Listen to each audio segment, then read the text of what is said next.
November 30 నాడు 2750 కోట్లు రైతులకు ఇస్తున్నా, ఇక పడుతుండే రేపు పొద్దుగాల బ్యాంకులో అన్నాడు. 2 నెలలైనా చెక్కు పాస్ కాదా? అంటే ఉత్తుత్త చెక్ ఇచ్చినవా? నీ చెక్కు చెల్లలేదా? చెక్కు బౌన్స్ అయిందా?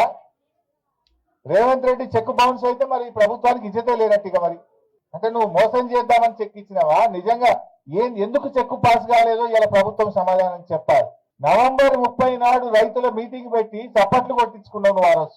ఇక చెక్ ఇస్తేనే 2750 కోట్లు అన్నావు. చప్పట్లు కొట్టించుకుంటేవి, ఊరిస్తేవి, అవతల పట్టివి. మరి ఏమైంది ఆ చెక్కు? ఎందుకు పాస్ కాలేదని అడగవా? నీకు బాధ్యత లేదా? ఫైనాన్స్ మినిస్టర్ కు బాధ్యత లేదా? ముఖ్యమంత్రికి బాధ్యత లేదా? ఏమైంది ఆ చెక్కు? లిస్ట్ లో పేరు వచ్చి కూడా 2 నెలలు అయింది, మాకు డబ్బులు పడలేదు అని గ్రామ సభలో పాపం మా రైతులు అడుగుతా ఉన్నారు. మా బాలయ్య అడిగిండి, ఇప్పుడు నన్ను మా సుధాకర్ అడుగుతున్నాడు, ఎప్పుడు పడ్డాయి సార్ పైసలు అని అడుగుతున్నాడు. అంటే ఈ ప్రభుత్వానికి చిత్తశుద్ధి లేదు, రైతులంటే ప్రేమ లేదు.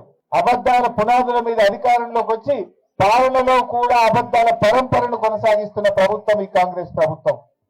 మోసాలు తప్ప నిజాయితీ లేదు, నీతి లేదు ఈ ప్రభుత్వానికి. సో ఇప్పటికైనా రుణమాఫీ మీద వైట్ పేపర్ రిలీజ్ చేయండి. ఎంతమందికి చేసిండ్రు, ఇంకెంతమందికి చేయాలి, ఎప్పట్లోగా చేస్తారో చెప్పండి. రోజుకొక రైతు పిట్టల్లాగా రాలిపోతా ఉన్నారు. నిన్న 3 రైతులు రాష్ట్రంలో ఆత్మహత్య చేసుకున్నారు. రోజు రైతులు చనిపోతుంటే కూడా ఈ ప్రభుత్వానికి చీమగుట్టినట్టు కూడా లేదు, కనికరం లేదు. రుణమాఫీ కాలేదు. ఇవాళ నేను గారిచెర్లపల్లి గ్రామ సభలో పాల్గొంటే ఒక రైతు నన్ను అడిగిండి, ఇప్పుడే శ్రీనివాస్ అనుకుంటా, ఏమంటుండు, వానకాలం రైతు బంధు చేస్తారా ఏరా అంటుండు. నేను అడుగుతున్న శ్రీనివాస్ పక్షాన, గారిచెర్లపల్లి రైతుల పక్షాన, తెలంగాణ రైతుల పక్షాన ఈ కాంగ్రెస్ ప్రభుత్వాన్ని అడుగుతా ఉన్నా, వానకాలం రైతు బంధు ఎప్పుడు వేస్తారు? వానకాలం యాసంగి కలిపి నువ్వు చెప్పింది ఎకరానికి 15,000 ఇస్తా అని చెప్పినావు. 15,000 వేస్తావా వేయవా? నిన్నేమో కొత్తగా కోత పెట్టి 6,000 అన్నావు. పోనీ 6,000 అన్నా, వానకాలం 6,000, యాసంగి 6,000, 12,000 వేయాలి కదా. 12,000 రైతు బంధు ఎప్పుడు వేస్తావు? కేసీఆర్ ఉండగా బరాబర్ 4,000 అంటే 4,000 వేసిండు, మళ్ళకెళ్తే 5,000 అంటే 5,000 వేసిండు. నువ్వు 7,500 అన్నావు. 7,500 అయిపోతుంది. ఇప్పుడు మాట మార్చి 6,000 అంటివి, 6,000 వేయకపోతుంది. వానకాలం సంగతి చెప్పవైతివి, యాసంగికి కోతలు పెట్టవచ్చువి. సో ఇలా మా గారిచెర్లపల్లి రైతులు అడిగిన మాటనే తెలంగాణ రైతుల మాట. వానకాలం యాసంగి కలిపి ఇచ్చిన మాట ప్రకారంగా 15,000 రైతు భరోసా వేయాలని చెప్పి మేము డిమాండ్ చేస్తున్నాం. నువ్వు 6,000 వేసినావు అనుకో, ఇచ్చింది 6,000, కోత పెట్టింది 9,000, అంతే కదా. ఎగబెట్టింది 9,000, ఇచ్చింది 6,000 అవుతుంది.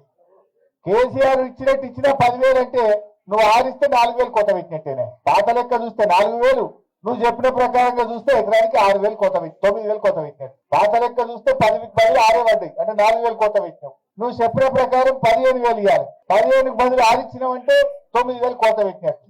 అంటే నువ్వు ఎగవేతల రేవంత్ రెడ్డివి, కోతల రేవంత్ రెడ్డివి. ఎలక్షన్ల ముందు కోతలు, గవర్నమెంట్ వచ్చినాక ఎగవేతలు. అందుకే నీ పేరు యనుమల రేవంత్ రెడ్డి కాదు, నువ్వు ఎగవేతల రేవంత్ రెడ్డి అని పేరు పెట్టిండి. నీకు అన్ని చెడాక నేను గదే పేరు పెట్టి పిలుస్తాం. ఇక ఈయన నిజాయితీ ఉంటే, చిత్తశుద్ధి ఉంటే ఈ రైతులకు కోత పెట్టాలా? కరోనా వస్తే కూడా కేసీఆర్ గారు రైతు బంధు ఆపలే.